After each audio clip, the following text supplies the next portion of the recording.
Hello, and welcome to the Old Man Orange Podcast. I'm Spencer Scott Holmes, bringing you another Old Man Orange Presents Via VHS episode. One of them from the rarities vault that we have from back in the day that just never got put out. So come join us for another fun-filled retro movie review. Let's jump on in.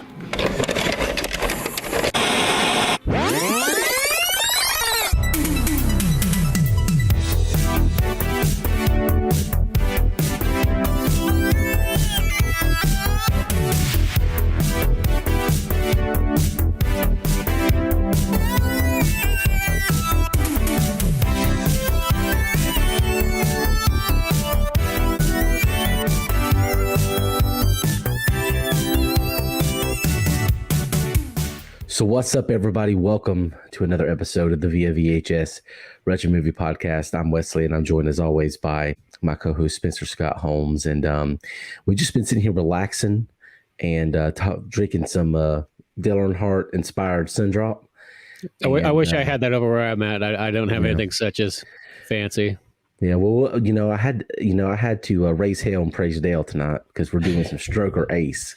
Oh, and, yeah. You got to honor threes us anytime you're talking about NASCAR.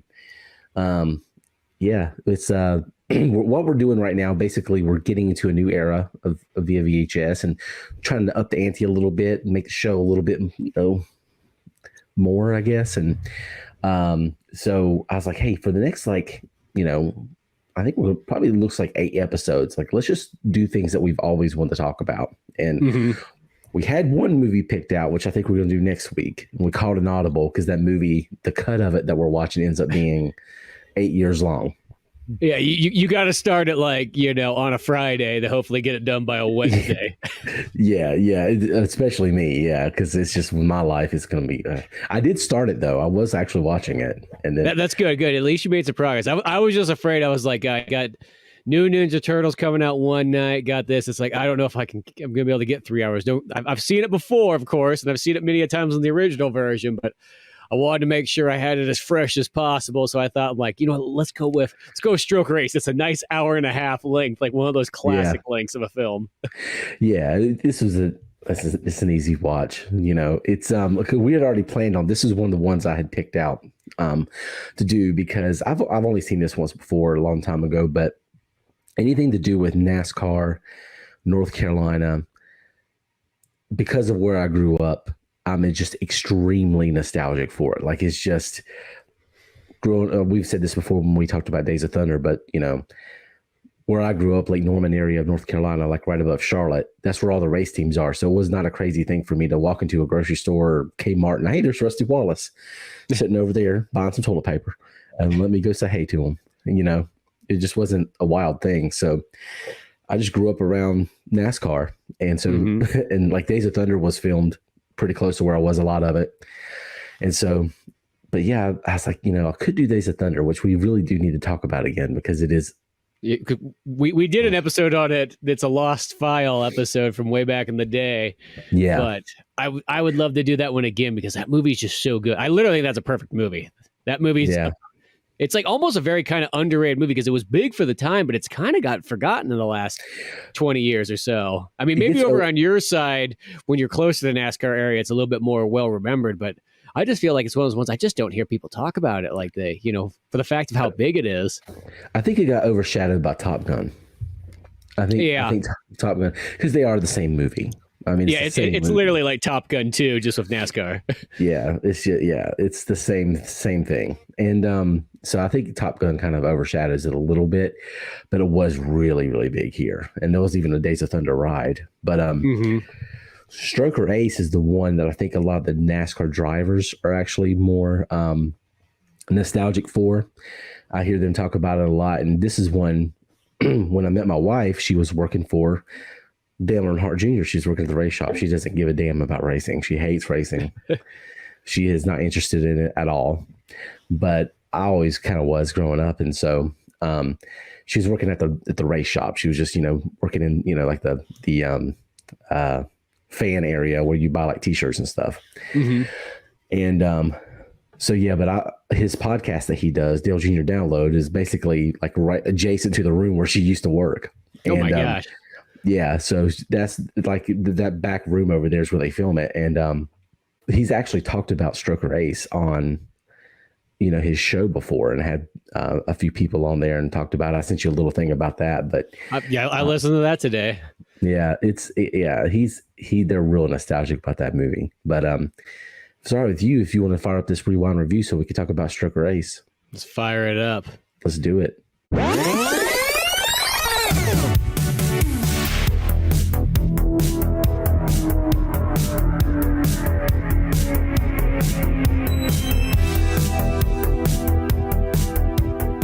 All right. So what if you listen to the show in the past, one thing that we used to do was we had the we've called it several things. Flashback portal, flux capacitor. And I decided we're going to kind of bring it back to the streamlined version of it, because I think we always really enjoyed somewhat talking about the music, but really the box office always gave a lot of perspective on what we're, on the movie, especially if you're doing more of a retrospective, like where this movie is. And so that's what we're going to kind of do. So the box office for this actually is incredibly interesting. So we'll that start box office answers so many other questions that how a movie performs. Like, like a lot of times, like when you see what something's going up against or what it's not going up against, that can make all the difference in the world of how much money you make. It doesn't really actually matter how well your movie sometimes is. It just depends on who you're going up against.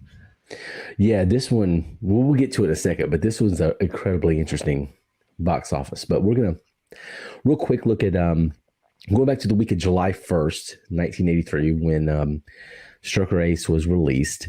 And we're going to look at the top 5 in the music charts real quick. This is the Billboard Hot 100. Technically the week of July 2nd, 1983. But number 1, Flashdance. What a feeling. Oh, yeah. There we go. Humongous movie. So a predecessor. I guess it probably came out a few months before this. We got Electric Avenue by Eddie Grant. We're gonna walk down. That song's so catchy. Electric Avenue. So catchy. We'll take you higher. Love it. Every Breath You Take by the Police. Police. Number 3. It's still raising up. It was number 4 last week, so it's probably, I would imagine that ends up probably number 1. That was a big song. Time, Culture Club. Time won't give me time. Never Gonna Let You Go by Sergio Mendes. That's your top 5. Oh yeah. So if you're in your Trans Am and you're going down to see Stroker Ace, because you definitely had that Trans Am after Smoking the Bandit. Yeah, you had to. I got the mini version of it behind me actually up there. Oh, do you really? Yeah, it's up there on the top of the shelf. It probably just looks like a little black box with a red bottom on it, but there's a little Smoking the Bandit car up there.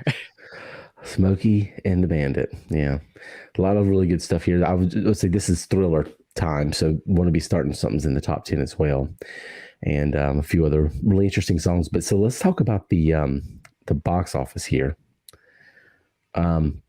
Because this gives a lot of perspective into Stroker Ace and Burt Reynolds, his career, and where it's going. But this is definitely the end of that Burt Reynolds era. Yeah. And like you're kind of like that, his career keeps going after this, but it's definitely not the same. And he's not that powerhouse at the box office. Like he kept the box office open for like 6 years, it seems like. 6 to 10 years. It was Burt Reynolds just keeping the whole industry alive. It seems like. Yeah. Was Burt Reynolds and he was just competing with Clint Eastwood and so on like that. Maybe a little bit of Charles Bronson, but he was just knocking them out. And then strangely enough, they kind of said that Stroker Ace was sort of like that was sort of the downfall, and he just never recovered. And it's almost like he didn't really get until like Boogie Nights sort of like kind of brought him back from being like on almost like those sort of not necessarily B-list movies, but kind of just a little bit lower down. That wasn't until he kind of had his rise back up. Yeah, his renaissance, his Reynolds-sance. It was his career never really recovered, and what sucks is that he turned down Terms of Endearment. And I think the Jack Nicholson role in Terms of Endearment to do Stroker Ace, and the Stroker Ace just could have been done later. But we'll get to that in a second. So let's look at the box office real quick. There's only one movie listed here out of 15 that's new this week, and that movie is Stroker Race, and it comes in 8th at the box office. Wow. Yeah. So Star Wars: Return of the Jedi, little film. Yeah, the little film is going to take a lot of money. Yeah, $16 million at the box office. I mean, that came out in May, I'm assuming, because I think all Star Wars movies did. So we're now in the first week of July, so it's been out a month. Superman 3 coming in at number 2. Mm-hmm. Number 3 and 4, you have John Landis twice. One's very unfortunate, though. You have Trading Places at number 3. Good one. And then another one, he didn't fully direct this movie, but he directed the most important part of this movie, Twilight Zone, the movie. And well, we all know how that turned out. We won't have to go there. Hey, I love that Twilight Zone movie. Yeah. Yeah, it's just controversial. If you don't know why, Google it. If we don't want to get into it. But it's messy. It's messy. But Porky's 2, The Next Day, comes in at number 5. That's ahead of Stroker Race, and that didn't even open this week. Octopussy. 007. Yeah, I got some 007 in there. Number 6, one of my favorite ever 80s movies. Love this movie. War Games at number 7. Oh, yeah. Another good one. And then finally Stroker Race at number 8, bringing in $5,886,571. Yeah, it's very unfortunate. Yeah, and that's a perfect example right there. Like some people, they go, "Oh, Stroker Race didn't do nearly as good," but it's like, well, look what it had to compete against, though. Mm-hmm. You know what I mean? Especially, it's like one of those ones back then. You got to keep in mind, you're lucky to have a cinema that maybe is showing 5 movies at once. Mm-hmm. Lucky, very lucky. Yeah. That's still even kind of rare. You're mostly looking for those 2 to 3 cinema theaters. So maybe if Stroker Race is number 8, they might not even be carrying it. The thing is with Stroker Race is this movie could have been released. It should have been released earlier. Like for NASCAR itself, like for the sport, it was a perfect time to release this movie. Dale Earnhardt's coming up. He's becoming a big thing. I think he'd already won his first championship at this point. 81, I think. So yeah, he'd already won a championship. He was coming up. So it was great for the sport at this time. But if you look at, that part of Burt Reynolds' career, you go back to 77 when Smokey Bandit was released. It was the second highest grossing movie that year. And the only movie that beat it was Star Wars: A New Hope, which was, a phenomenon, Yeah. And so I kind of feel like if Stroker Ace had been released, earlier, even, maybe 79, 80, I think it would have still probably been much higher at the box office. So it would have beat the shit out of Porky's and maybe even Trading Places and maybe got up to 2nd or 3rd. Yeah. But it's just, there was, before it was Star Wars and Smokey and the Bandit, and now it's like a huge gap. So, because the industry had changed so much between Smokey and the Bandit to where you get this other formulaic, Burt Reynolds picture, and people are just like, I just saw E.T., there's Alien, there's Close Encounters, there's Star Wars. We're on the 3rd one of those. It's just not the same anymore. Well, I think that's sort of what kind of might have happened is that charm, because, those Southern movies, like, they didn't even think that was even a good idea, even like in 72 when you got like White Lightning and like then Gator and so on like that. That was a hard sell anyways, because they just didn't think that those movies were going to be like a big hit all over the U.S. and so on like that. And then, it turns out Burt Reynolds, those kind of Southern racing movies and so on like that were extremely popular. I mean, so much so that even just those Southern kind of like action halfway comedy movies, I mean, Clint Eastwood started doing a bunch of them, and some other actors were going for that too. And it was doing real well. Yeah. With Chris Christopherson and all that stuff. And then, as I said, I think as it got kind of into the early 80s, it was still there to a bit, but now there was just, the thing is once that big population of the audience, kind of dwindles, be like, well, that was fun for a couple of years. Then they're going to shift, the trendies are going to shift off. The hardcore fans, it doesn't matter. They'll watch those kind of movies till the day they die. But I think that's sort of what it was. The trend part of it all just kind of petered out a little bit. And this was kind of right as that was dipping. Yeah, I don't know what made that that brand of movie so popular. And it was incredibly profitable, the homespun Southern kind of thing. Maybe it's because the South had just got movie theaters finally. Like, I know that's not true, but maybe. Yeah, it's weird. Like, those movies just did so well. And like, Convoy's technically not a Southern movie, but it has that same kind of element, the country Western. Yeah. You know, this movie opens with Charlie Daniels. So that it's like they're connected. It's like that country Western, Southern homespun story. And those Burt Reynolds movies are so formative. This isn't really what was the other one, Hanging Tough, that we did? The football one? Oh, Semi-Tough is the movie we were thinking. there we go. Semi-tough. Yeah, that movie was formulaic, and the Burt Reynolds thing was Burt's going to get the girl. He's going to charm his way through the movie because he's endearing, he's charismatic, he's got charm for days, and he's going to smile at the camera, be smooth, give a couple mustache rides, and he's out. And yeah, people were just kind of over it. But this one's fun for me too, because not only does it have Burt Reynolds, you got Gomer Pyle in there. Oh, surprise. Shazam. Well, I just mentioned Andy Griffith last week. It's growing up. It was that was on all the time in the house. And Jim Neighbors, that was everybody's favorite, Gomer Pyle. Yeah, Gomer Pyle, yeah. Classic. Technically the first gay man in the military. Think about it, because he had that Marine Corps show. Yeah. So just throwing it out there and say, hey, breaking down walls. Gomer Pyle. Everybody loves Gomer Pyle too. Yeah, everybody loved Gomer Pyle. Like, of course, like Barney, Don Knotts was the man on that show. But yeah, Gomer Pyle got the spinoff. Gomer Pyle got it. Well, he sort of got the show as it kind of went on farther down the line, but yeah, like the very end of Andy Griffith almost becomes more like the Don Knotts show. Yeah, well, featuring Andy Griffith. Yeah, exactly. When in Don Knotts is just like, he also had that whole Disney thing he was doing, Gus and all those movies. Yep. And stuff, and then later Three's Company. So Don Knotts was fine, but yeah, Gomer Pyle. Oh, Shazam. And I have to be honest, my Uncle Jody, I was talking to you about him earlier today. He's supposed to send me some pictures of my grandpa's bootlegging car so I could show him this, but he didn't get them to me in time. He was looking for another picture and I guess forgot about me. But he doesn't sound too much different than Gomer Pyle. I'm not gonna lie to you. He's I still sound Southern, but not like I did. Not like before I was in acting and stuff. It was real bad. And he still sounds like that. And if I get around him, I was talking to him on the phone today.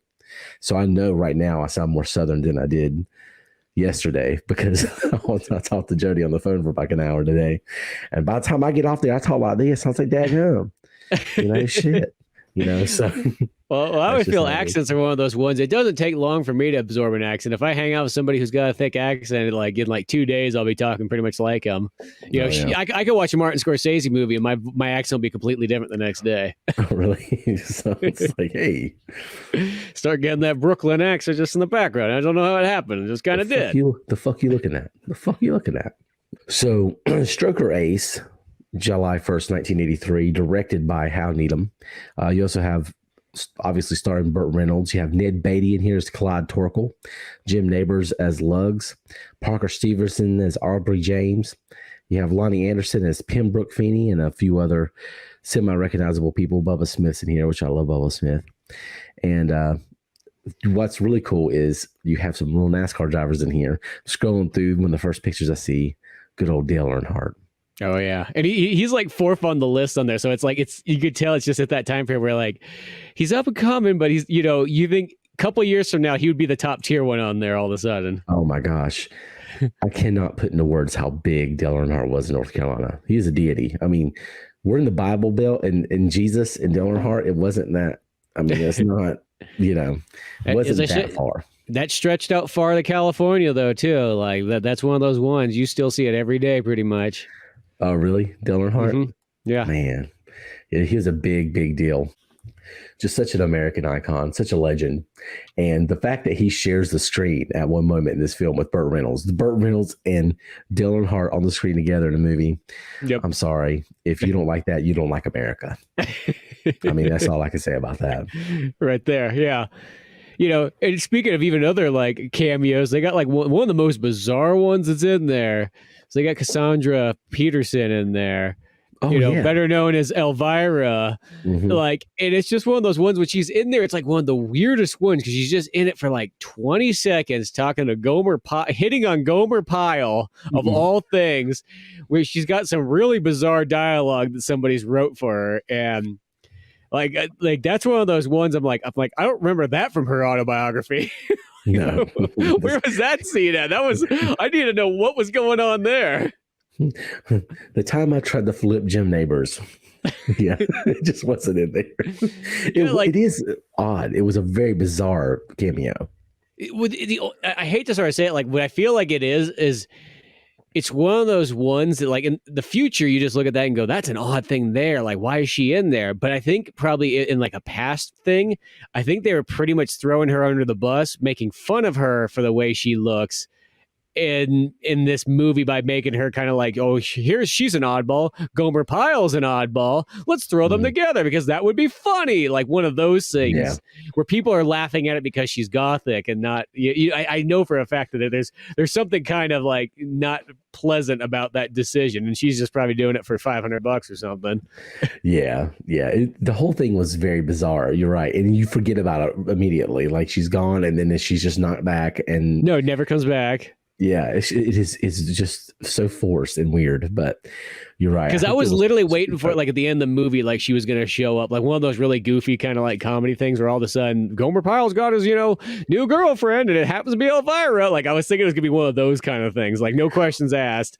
Well, that would have made it funny though. Like if they did that actually probably would have made it work. But yeah, that was a whole odd thing. But Stroke Race is an odd movie anyway. It's so if you've never seen it, it's another car movie. Burt Reynolds, How Needham, and a couple years before this, they actually had their own race team. They had the Skull Bandit, which was Harry Gant's car, and Harry Gant's awesome. I've met him a few times. He's really cool. But and he's in this movie too.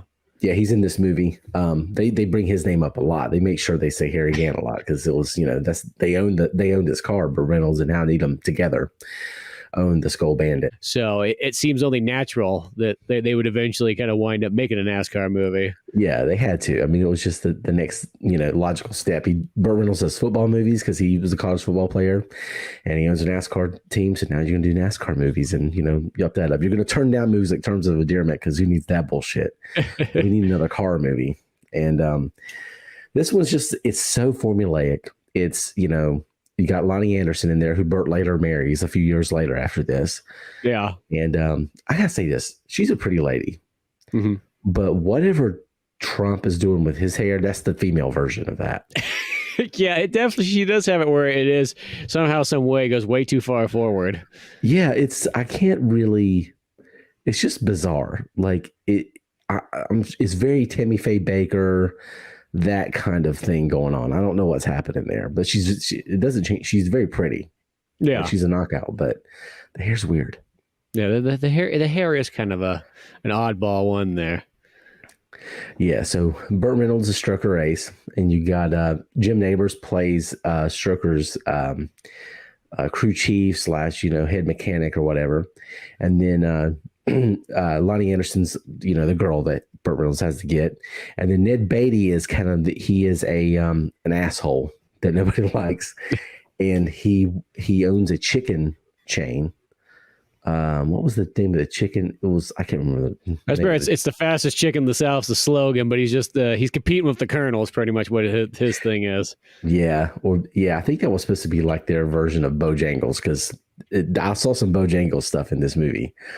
Which, I want to always, anytime I can bring up Bojangles, I'm going to do it. It's just, I know it just makes me want to try this Bojangles so much. Yeah.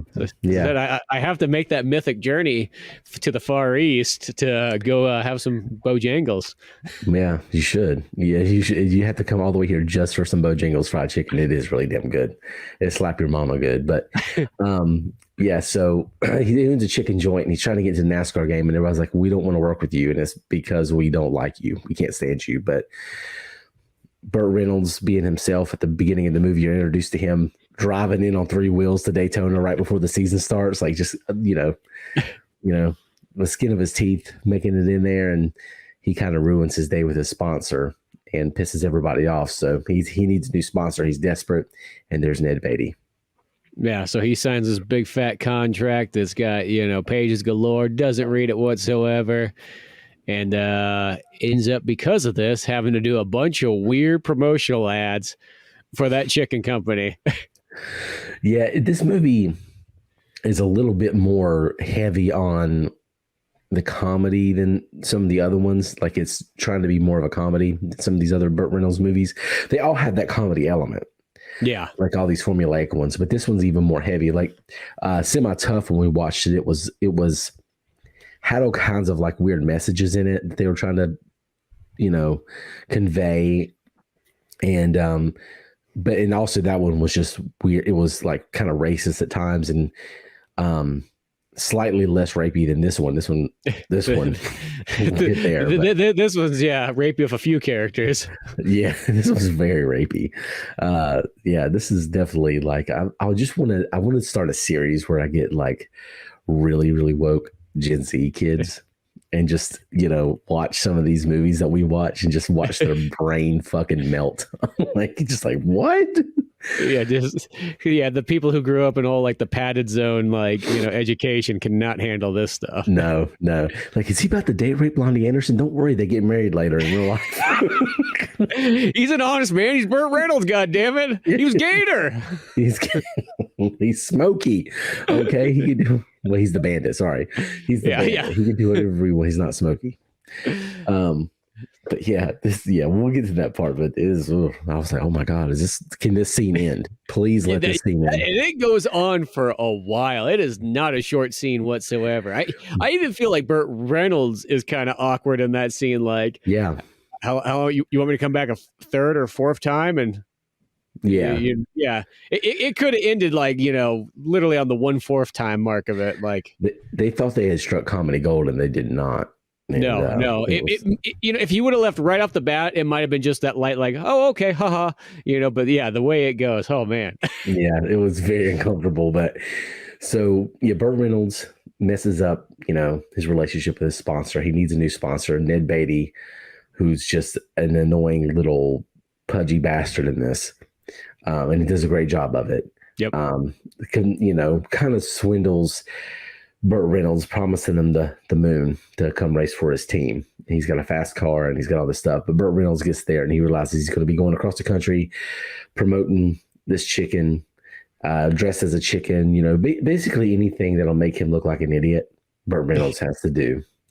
And so the plot's really thin for this movie. It's basically he's trying to get out of this contract with Ned Beatty and in Bone Lonnie Anderson. That's the movie.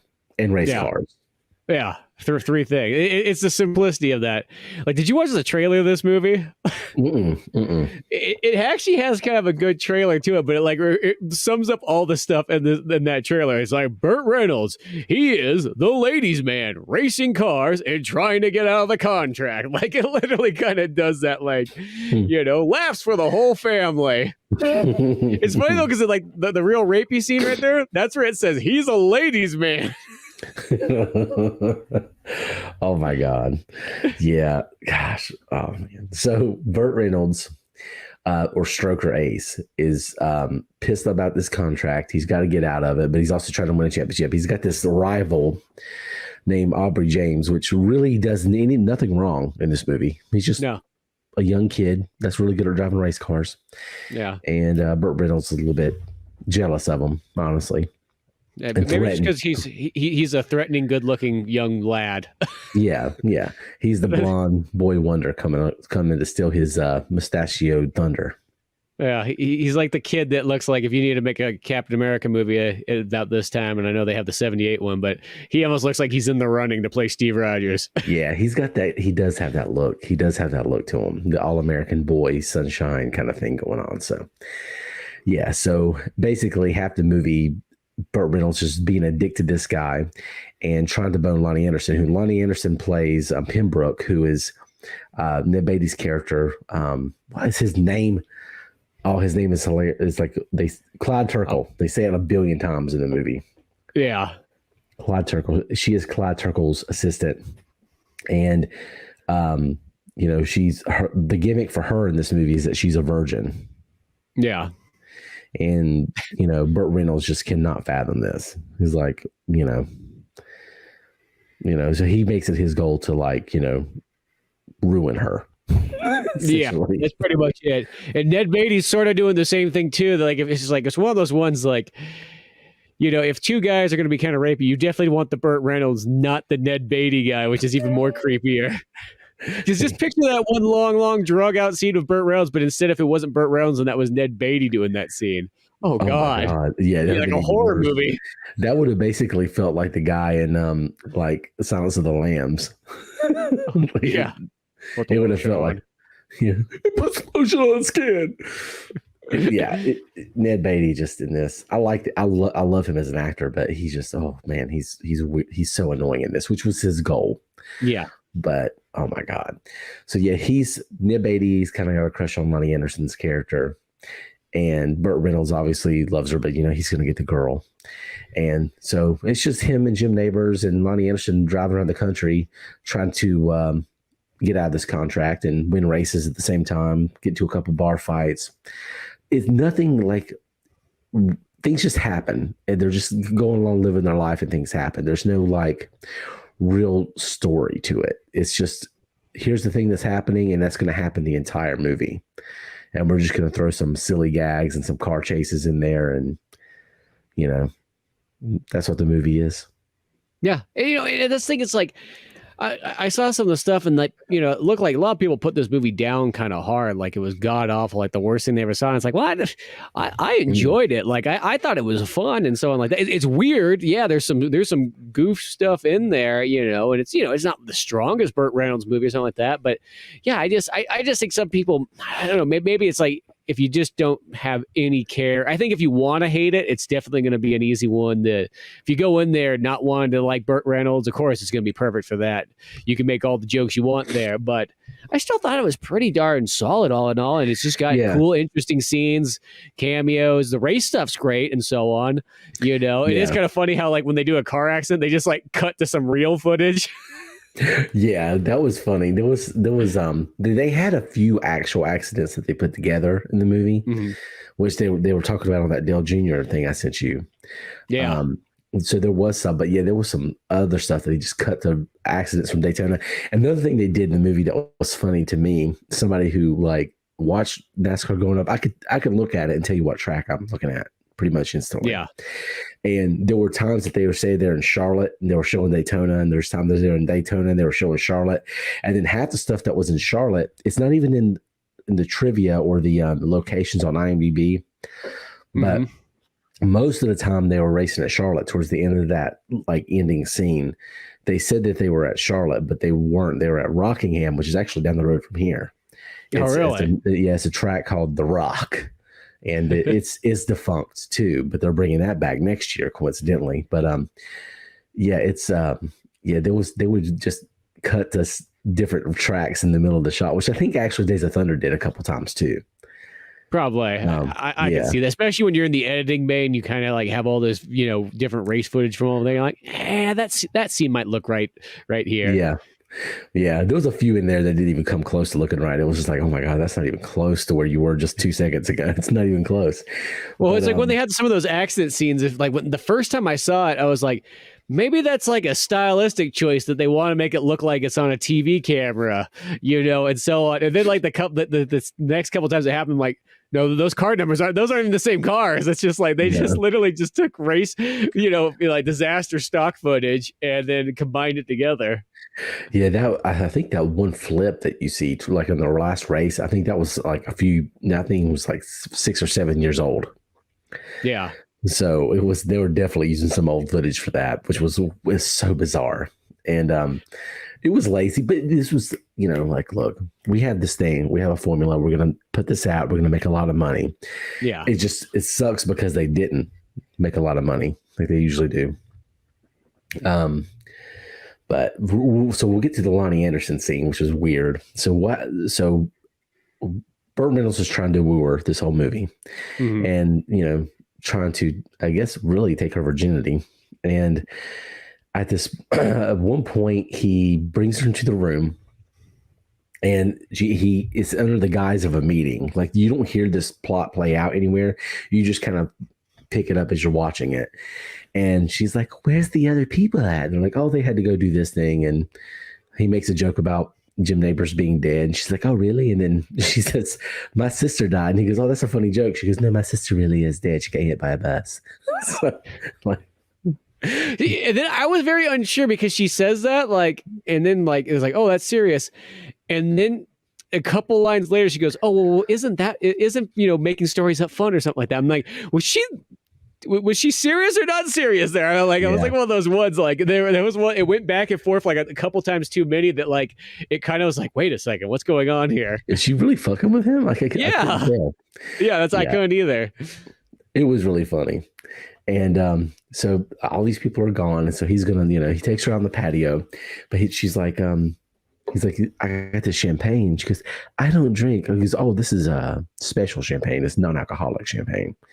So it's day rape. Anyway, so he takes her out on the patio, gets her drunk, and then she's like, "Okay, I want you." And so she goes back in, lays on the bed, and he goes to the room, and she's dead asleep. So he's like, "Okay, I'm going to just take your, some of your clothes off just because, to make you more comfortable." And then the whole scene for like, literally, it felt like 5 minutes. So it was probably like 2. Yeah, but it feels for like 5 minutes, it feels a long time. Like, he's like, "Okay, I'm just going to button your blouse a little bit." And then he goes away. He's like, "I got to go back to my room. I got to take care of a few things." And then he comes back into the shot, and he's like, "Okay, now I'm going to take this off, and now I'm going to do this." And it's just like getting worse and worse. And then he teases taking a bra off, and then the scene ends. But it goes on forever, and it's really, really rapey and weird. Yeah, it's one of those ones that like, it might have been funny once, but that's a perfect example where like that joke ended at the first one. Like the more you keep going, that's where it's like, now it's just weird. And then you're like, huh, you almost see that thing where you're like looking around, as yourself watching this, like, where is this going to go? When will it stop? Because I was almost at that point where like, maybe it's not going to stop. Like, they've come this far. Jeez. Yeah, I was at the same thing too. Like, and then even when the scene ends, even when the scene ends, you're like, did that happen? And the next morning, the very next scene is them eating breakfast together. And she goes, "Did anything happen?" And he goes, "No, nothing happened." And she goes, "Oh, you're so sweet. You could have raped me, but you didn't." He's such a sweet guy. That was like, that's literally why she falls in love with him, because he didn't rape her. Yeah. But then Gomer Pyle sees her crying tears of joy, but he thinks it's the other way around. So he just goes and clocks him like in the phone booth. And then that's never addressed later on. Yeah. It's just like, these movies suck, but they're fun. Yeah. There's big, stupid, fun movies, but it's, gosh, I'm just saying, if Gomer Pyle was going to fight the Bandit, I'm not going to think Gomer Pyle's going to win that fight. But that's the thing. You don't expect him to throw that first punch. I think that's how he gets you. You just never expect him to be the guy. Yeah, he's in love with Lonnie Anderson's character too, which is crazy because he has Elvira. Yeah. So what's that say? Hex. Yeah, no, but I feel like he more just like loves her in a weirder way. Like it's more like a brother sister way, almost kind of like he's got to take care of her. You know. But that almost felt like in another, if this was a 90s movie, that would have been the breakup part between the friends, where they'd be like, "We're not friends anymore after that moment," and like, there's gonna be a 20-minute scene where we have to try to get back together, which is like one of those ones, like, it happens once, it's one thing, but you see it in like multiple movies, you're like, dude, that's always a stupid scene when like the friends break up 3/4 into the movie. Oh yeah. Those are like those ones where it's like, ugh. I mean, there's good movies that happens in, like Dumb and Dumber, but even that, I still don't like it in Dumb and Dumber. I feel like you could still bypass that. You don't need those scenes. No, this one, he punches Burt Reynolds in the face, almost knocks him out, and he just doesn't care. And then they're like, "Well, I'll see you at the racetrack." But also, that's probably what it was actually like in a lot of ways. Yeah. I just feel like, it's just if this is based off a book, but that doesn't always mean that everybody's following the book. Yeah, so was Semi-Tough in that book. Like, it wasn't even close. The book. It's just like the same thing as like when we watch Cocktail as well too, and it sounds like the book actually sounds pretty good. Yeah, the book sounds really good. We need to read that book. Yeah. I don't even have time to watch movies, much less read a book from the 80s. Yeah, it's this is, it's fun. It's big dumb. I had fun with it. I enjoyed it because of the novelty of it, just the old NASCAR stuff and seeing Dale Earnhardt and that one scene where they're racing with Aubrey James in the hotel and they're on like the bellhop cars or whatever. Kyle Petty and everything there. Yeah, Kyle Petty, Ricky Rudd is in there and Dale Earnhardt. And then was there another race car driver? It said Terry Labonte was in it. I only saw him one time, and it was like a shot. I just mentioned Terry Labonte last week randomly. We're talking about Kellogg's cornflakes or our little advertisement thing. But yeah, I recognized most of the drivers I saw in there, and like Tim Richmond had a few lines, and of course you got Handsome Harry Gant gets a good couple of cameos in there because of course he's going to. Mm-hmm. But I used to wait on him at Red Lobster. Oh, really? Yeah, I think my first job was there, and he used to come in there and like murder those Cheddar Bay biscuits. I mean, like murder them. And hey, man, let me get some more of him. Come on, bring him over here. I was like, okay, like I'll give you a special thing, Handsome Harry. Yeah, everybody gets him, Harry. But you can feel like you're VIP if you want to. You're Mr. September. Yeah, exactly. But yeah, it was a good fun movie. I like these little charming Burt Reynolds movies. They're silly, they're fun. The reviews are terrible. Mm-hmm. And the movie isn't very good, but it's not meant to be. It's not like, meant to be an Oscar-winning thing. It's like, hey, come buy some popcorn, watch Burt Reynolds be Burt Reynolds for an hour and a half, and you'll get your money's worth. And if that's what you were going for, you did. Yeah. It's the total definition of a popcorn flick. Oh, you know? It's a good time fun. It's like, don't worry about it. We're not here for competition or anything like that. It's just a fun ride, and it's just got interesting stuff in it, both in the bizarre way and in the fun way, and in like, good comedy and strange comedy. Like, but it all comes together as an enjoyable picture. It flows well, and yeah, I was interested the whole way through. It's one of those things. And you get cool race car scenes. Come on, like you don't even get any of that stuff anymore, anyways. No, the race car scenes were really cool. The ones that were actually filmed, and they more of it than I thought they were going to be. I keep bringing up semi-tough, but I thought it was going to be like the football in that movie where there's like hardly any. And it starts off like that, but then they add more and more racing scenes as the movie goes along. It was definitely more racing in this than there was football in that one. Yeah, no, and this one definitely was better than semi-tough for sure. Oh, eons! It's if you love Burt Reynolds movies, you'll love this movie. This is what this was for. It's a shame that why they opened it when they did baffles me. Like when you have the foresight to be like, hey, maybe Star Wars is gonna fuck us in the butt. Like, they're only on their third one. Yeah, like it's pretty tried and true at this point, and then. You got Trading Places, which is big. You got a lot of other stuff. This is they could have thrown this movie October, something like that, and it probably would have done much better, honestly. Mm-hmm. But, Burt Reynolds had been a juggernaut for so long. Why wouldn't you bet on that, Yeah, well, I think that's what happens is people get to that point where, like, when you got a winner a bunch of times over, I think that like some people just they get kind of blinded by that, and they don't start weighing their odds of competition anymore. They think that they are the top dog, and that's when it's got to be dangerous. Is when you think you are the top one is when you really got to watch out. Yeah. Oh, Burt. But Struck Race is a fun movie. Mm-hmm. Definitely fun for me. Revisiting that time and place, even though I wasn't born when this movie came out, but it feels very reminiscent of the North Carolina I grew up in, much more of a southern state than it is now, and that's good and bad. Mm-hmm. There's a lot of good things about other people from other states coming here and bringing in a little bit of culture that we needed and diversifying things a little bit. That's really nice. But there is some of that, like that Southern charm that's missing, especially in especially in like Raleigh and Charlotte and stuff. Mm-hmm. But seeing this is just like a bunch of rednecks with their shirts off and drinking beer. Race Hill, Praise Dale, a lot of that going on. That was some good stuff. So there you go. Stroke Race. Never seen it. Where did you watch it at? I just rented it from Amazon. That's what I did.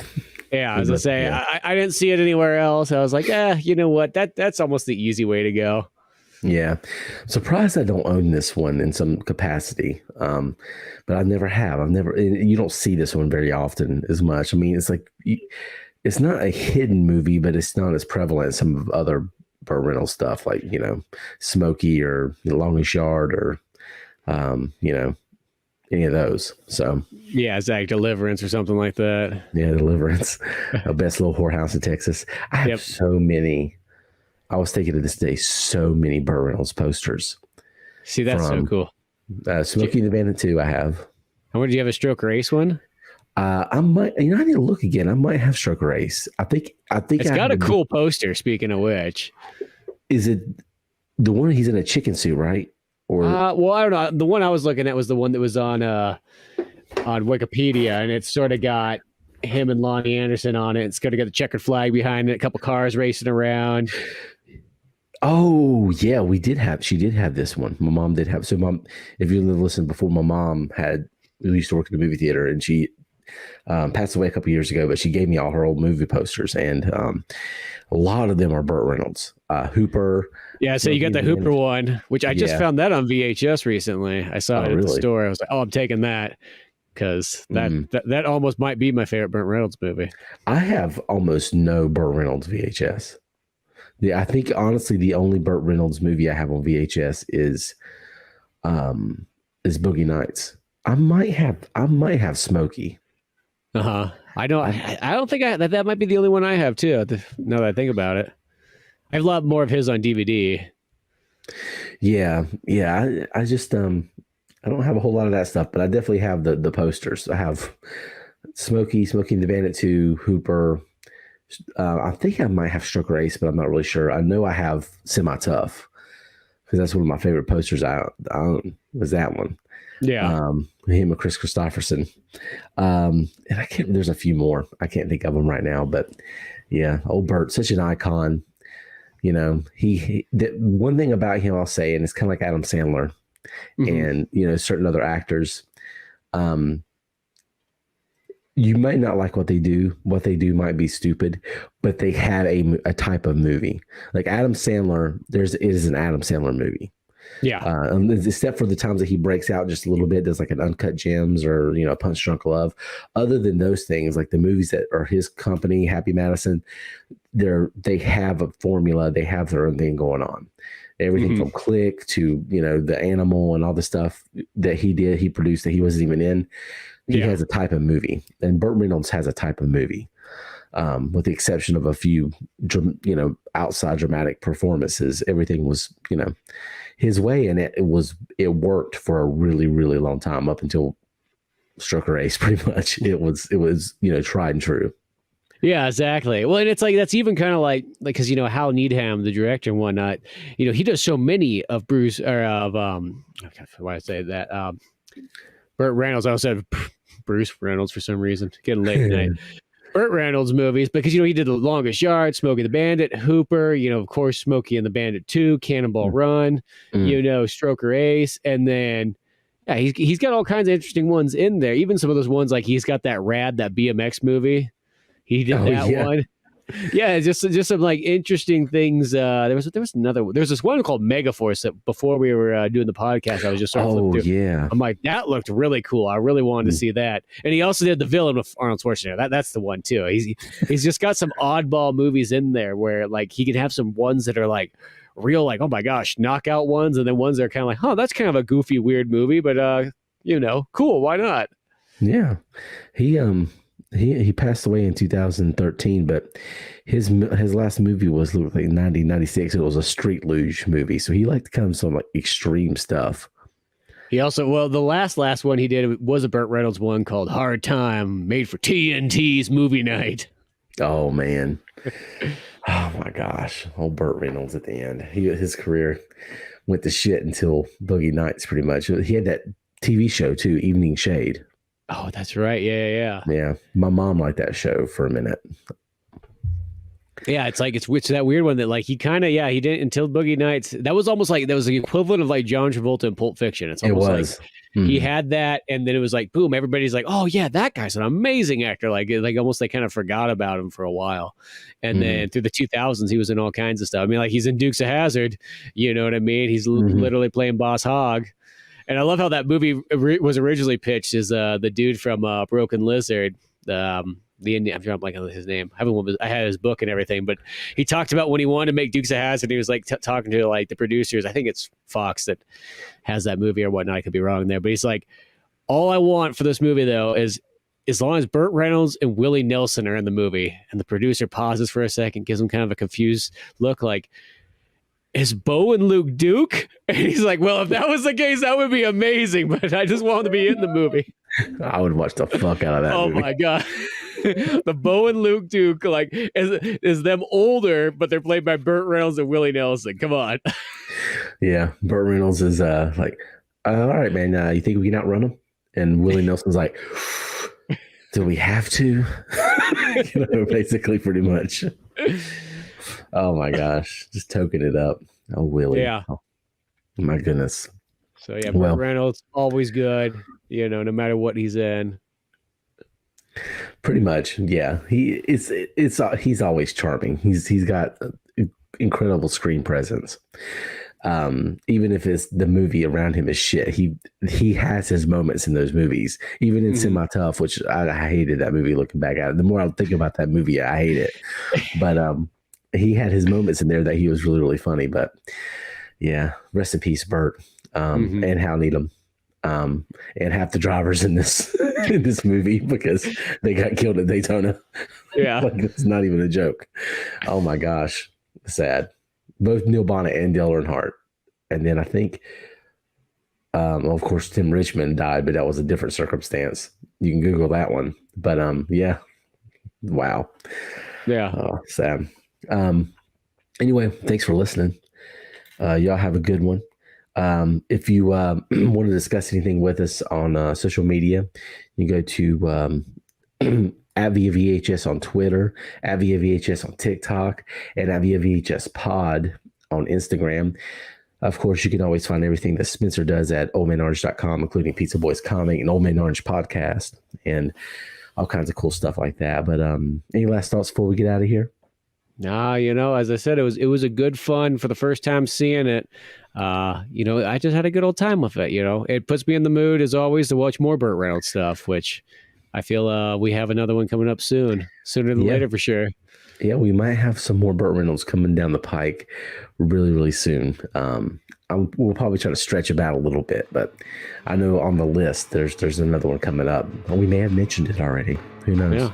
But anyway, thank y'all for listening. Y'all have a good one. And Via VHS is out.